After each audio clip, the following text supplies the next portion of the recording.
अभी हम लोग विदिशा के चरण तीर्थ घाट पर हैं और आप देख रहे हैं यहाँ पर चरण तीर्थ का ये दिख रहा है चरण तीर्थ घाट। यहाँ पर ये चरण तीर्थ का बोर्ड लगा हुआ है।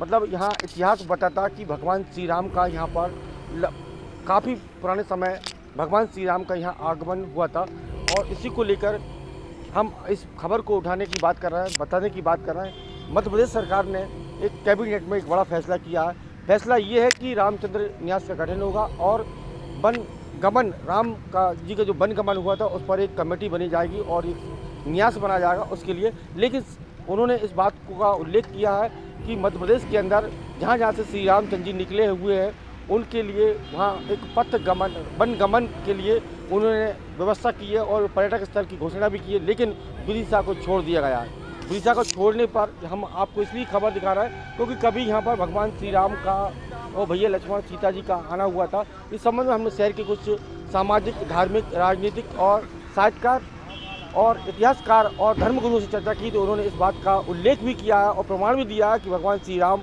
यहाँ पर आए हुए थे। हम सरकार से कहना चाहेंगे कि भगवान श्री राम जब यहाँ पर विदिशा आए हुए थे, यहाँ पर जो चरण स्थली उनकी यहाँ पर है, तो सरकार को चाहिए कि भगवान श्री राम जो आए हुए थे विदिशा को भी जोड़ना चाहिए क्योंकि यहाँ से भी भगवान श्री राम का आगमन हुआ था। विदिशा से खबर रोज नई खोज के साथ दीपक नामदेव के साथ कमल रेखवार की रिपोर्ट। वचन सुनकर सीता लक्ष्मण सहित ऋक्षवान पर्वत विदिशा नगरी एवं चमकती नदी को पार करके यज्ञ पर्वत के पास पहुँचे। उस पर्वत के पास मार्कंडेय जी के आश्रम था और उसी आश्रम के अंदर जाकर प्रणाम करके पूछा कि महाराज मुझे रघुवंश की पितृ श्राद्ध करना है। तब मार्कंडेय जी की आज्ञा से रामचंद्र जी ने अपने पिता महाराज दशरथ का श्राद्ध करने के लिए लघु भ्राता लक्ष्मण द्वारा श्राद्ध करने की सामग्री इकट्ठी कराई। तब दूसरे दिन भगवान श्री रामचंद्र जी ने जमदग्नि, भरद्वाज, लौमस, देवरात और समिति शिवम एवं मुनियों के द्वारा राजा दशरथ का विधि पूर्वक श्राद्ध। सरकार ने कैबिनेट में एक बड़ा फैसला लिया है कि वन गमन पर जब रामचंद्र जी गए थे उनका न्यास का गठन किया उन्होंने। लेकिन सवाल यहाँ पर यह था कि बैतवा का जिक्र नहीं किया, जबकि बैतवा में एक पौराणिक कथा के अनुसार भगवान श्री राम यहाँ पर आए थे। चरण तीर्थधाम के नाम से उनका इतिहास में लेख है और उनकी प्रसिद्धि पूरी दुनिया में इस बात की ख्याति भी है, लेकिन उसका जिक्र नहीं किया गया। इसके बारे में आप क्या प्रतिक्रिया? मैं मध्य प्रदेश प्रांतीय पुजारी महासभा का अध्यक्ष संजय पुरोहित और पुजारी चरण तीर्थ मंदिर विदिशा, जहाँ भगवान श्री राम के चरण चिन्ह अंकित हैं, हमारी आस्था का बहुत बड़ा विषय है। विदिशा ही नहीं है, पूरे मध्य प्रदेश, पूरे भारतवर्ष में इस बात को जाना जाता है कि भगवान श्री राम विदिशा नगर के चरण तीर्थ धाम पर आए, वहाँ उनके चरणों का पूजन होता है। ये हमारा दुर्भाग्य है कि वर्तमान में राम वन पथगमन में उनका नाम नहीं जोड़ा गया, लेकिन ये सैकड़ों वर्षों से कहानियों किंवदंतियों के माध्यम से सिद्ध होता है। हमारे पूर्वजों के माध्यम से हम सुना है कि भगवान श्री राम वहाँ आए हैं, वहाँ उन्होंने अपने पिता का श्राद्ध किया है। च्यवन ऋषि की आज्ञा से, मार्कंडेय ऋषि की आज्ञा से उन्होंने अपने पिता का श्राद्ध किया और जो ब्रह्मकुंड बना हुआ है वहाँ च्यवन ऋषि मतलब चरण तीर्थ पे, उसमें उन्होंने स्नान किया है, क्योंकि माँ बैत्रवती में स्नान करने से ब्रह्म हत्या के दोष से मुक्ति मिलती है। प्रभु ने जो है रावण का वध किया था, चूँकि रावण सामाजिक रूप से जो है ब्राह्मण था, इसलिए उन्होंने उसका प्रायश्चित वहाँ किया और अपने फिर पिता का श्राद्ध मार्कंडेय ऋषि की आज्ञा से किया। बहुत स्पष्ट पुष्कर महत्व की एक पुस्तक है जो राजस्थान पुष्कर से निकलती है, उसमें स्पष्ट वर्णन है कि भगवान श्री राम विदिशा नगरी में पहुंचे हैं। वहाँ दो पर्वत, ऋक्षवान पर्वत और यज्ञ पर्वत। ऋक्षवान माने पेड़ जैसा वृक्ष, वो जो है लोहांगी है, और यज्ञ पर्वत उदयगिरी को कहा है। इन दोनों को पार करके वो विदिशा पहुँचे हैं उस स्थान पर, और उन्होंने मार्कंडेय ऋषि जी की आज्ञा से वहाँ उन्होंने जो अपने पिता का श्राद्ध किया है। आज भी हजारों लाखों जनमानस की आस्था का केंद्र चरण तीर्थ है और उसको वन पथ गमन में जोड़ना अत्यंत अनिवार्य है, क्योंकि वहाँ से थोड़ी सी दूरी पर त्रिवेणी श्री रामचंद्र जी का मंदिर है। वहाँ राम और लक्ष्मण की भव्य प्रतिमाएं जो स्वयंभू हैं वहाँ से निकली हैं और वहाँ त्रिवेणी संगम है। हमारी आस्था, हमारा विश्वास हर उस लेख से बड़ा है, उस सोच से बड़ा है। भगवान श्री राम विदिशा आए हैं, ये हमारी बहुत ही बड़ी आस्था का केंद्र है। ये जोड़ा नहीं गया, नाम को जोड़ा नहीं गया वन गमन में, जहाँ पे जो भी उन्होंने शोध कराया है उसमें बहुत से स्थान ऐसे छोड़ दिए गए हैं जहाँ भगवान श्री राम पधारे। रायसेन जिले में भी हमारे जो पुरातत्ववेत्ता बताएंगे आपको कि रायसेन जिले में भी ऐसा स्थान जहाँ भगवान श्री राम आए। करेला में माँ जानकी का आश्रम रहा है, ऐसे स्थानों को छोड़ा गया। भगवान श्री राम विदिशा से निकले हैं, ये आज का नहीं, हजारों वर्षों से विषय है। विदिशा जो है उज्जैन और काशी के समकक्ष नगरी है। तो विदिशा को वंचित रखा गया, तो इसके लिए अपन क्या करेंगे? नहीं, हम प्रयास करेंगे, मध्य प्रदेश शासन से मांग करेंगे, पुरजोर मांग करेंगे और उसके लिए हम ज्ञापन भी सौंपेंगे। और माननीय मुख्यमंत्री, क्योंकि उनका विदिशा से बड़ा गहरा संबंध है और हम पूरे हक के साथ इस बात को मान सकते हैं। मैंने भी आपके माध्यम से भी सुना है, आज दैनिक भास्कर में भी समाचार है, अन्य समाचार पत्रों में भी ये समाचार है, श्री राम वन पथ आयोग का गठन सरकार करने जा रही है।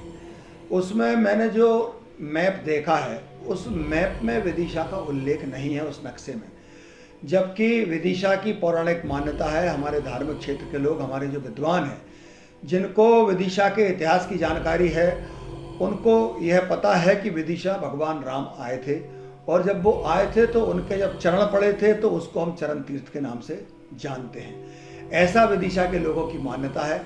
और कई ऐतिहासिक जो हमारे पुस्तकें हैं उसमें भी इस बात का उल्लेख है।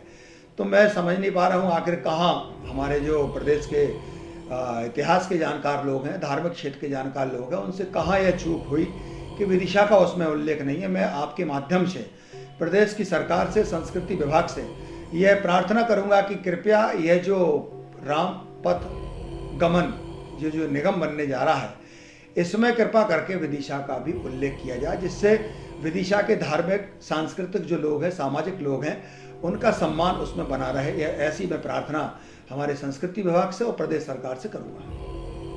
हमारा एक फैसला आया कि राम पथ गमन का जो न्यास संगठन किया, लेकिन भगवान श्री राम अपने विदिशा में धाम से जाने वाले, लेकिन उनका जिक्र नहीं किया गया उसमें। इसके बारे में क्या प्रतिक्रिया आपकी?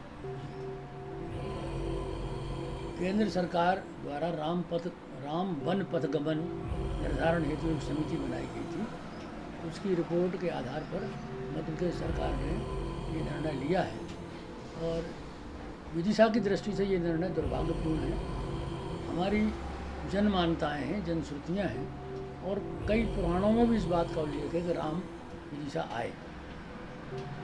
यह हो सकता है कि राम वन पथ गमन समिति जो है उसके विद्वानों को वन जाने के जो रास्ता है उसमें विदिशा का उल्लेख उनको ना मिला हो, पर यह तय है कि राम अपने जीवन काल में एक नहीं 2 बार विदिशा आए। पहली बार राम जब लंका विजय के बाद आए, राज्याभिषेक उनका हुआ, तब साधुओं ने, पंडितों ने उनको ये जानकारी दी कि चूँकि पिता के मृत्यु के समय आप यहाँ नहीं थे, आपने तर्पण नहीं किया है, क्योंकि अंत्येष्टि में आप शामिल नहीं हुए हैं, तो उसका की शुद्धि के लिए आपको तर्पण करना पड़ेगा। और वो तर्पण अकेले इलाहाबाद या हरिद्वार से नहीं होगा, जितने हमारे तर्पण के क्षेत्र हैं सब जगह आपको जाना पड़ेगा। तो उसी क्रम में वो पुष्कर जी भी हमारे यहाँ एक बड़ा पवित्र है, तो वो अयोध्या से चित्रकूट और चित्रकूट से पुष्कर जाते हुए विदिशा पे से निकले। और यहाँ चूँकि ऋषि का आश्रम था, चिमन ऋषि का आश्रम, जो हमें जानकारी मिली तो वो चिमन ऋषि से मिलने, भेंट करने वहाँ आए। और उसी घटना की स्मृतियों को लेकर यहाँ पर एक चरण तीर्थ का स्थान है। सैकड़ों सालों से जन मानता है कि ये भगवान के चरण यहाँ पड़े हैं, और इसी चिमन के तो का आश्रम ही था। तो चरण तीर्थ के नाम से वो लगातार सैकड़ों सालों से तो जनश्रुतियों में है ही कि वो चरण तीर्थ। आपका क्या प्रयास रहेगा? आप साहित्यकार हैं, जानकार हैं, साहित्यकार, मतलब इतिहास। अब मेरा एक प्रयास ये हो सकता रहेगा, और मैं सोच भी रहा हूँ, मैंने फेसबुक पर पोस्ट भी लिखी है। ठीक है, मुख्य राम पथ गमन तो वो चित्रकूट से सतना और वहाँ से होते हुए मैहर होते हुए जबलपुर, अमरपाटन से नागपुर और नासिक का मान लिया है इन्होंने। तो कम से कम राम का पथगमन तो माने इसको, ये प्रमाण तो हैं। बहुत बढ़िया। बन के ना जाने की नहीं है, तो राम के निकलने के तो हैं। राम तो हमारे आराध्य हैं, बन जा रहे थे तब भी आराध्य थे। राजा बन के यहाँ निकले, पिता का